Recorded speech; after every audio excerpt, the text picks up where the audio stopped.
গ্রীষ্ম, শরৎ এখন অতীত। ৫ মাস শুধুই বর্ষা।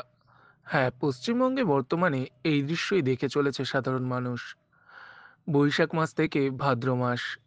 পশ্চিমবঙ্গে অতি মাসে অতিবৃষ্টি লেগেই রয়েছে। যার ফলে ভারী থেকে অতি ভারী বৃষ্টিতে রাজ্য জুড়ে দিকে দিকে ভোগান্তি বাড়ছে সাধারণ মানুষের। বন্যায় চাষের ক্ষতি থেকে শুরু করে ভিটেমাটি ছাড়া হচ্ছেন সাধারণ মানুষ। আজও তার ব্যতিক্রম নয়। সকাল থেকেই মুষলধারে বৃষ্টি শুরু হয়েছে পশ্চিম মেদিনীপুর জেলার বিভিন্ন এলাকায়।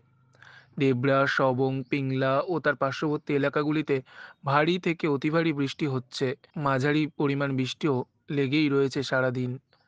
গতকালও দিনভর বৃষ্টি চলেছে এই এলাকাগুলিতে। বৃষ্টিতে সাধারণ মানুষ নাজেহাল। নিম্নচাপের জেরেই এই বৃষ্টি চলছে বলে জানা যাচ্ছে। ডেবরা থেকে নিজস্ব প্রতিনিধির রিপোর্ট, এনএম নিউজ। আরও খবরের আপডেট পেতে সাবস্ক্রাইব করুন আমাদের ইউটিউব চ্যানেলটি আর বেল আইকনে ক্লিক করুন নোটিফিকেশনস পেতে।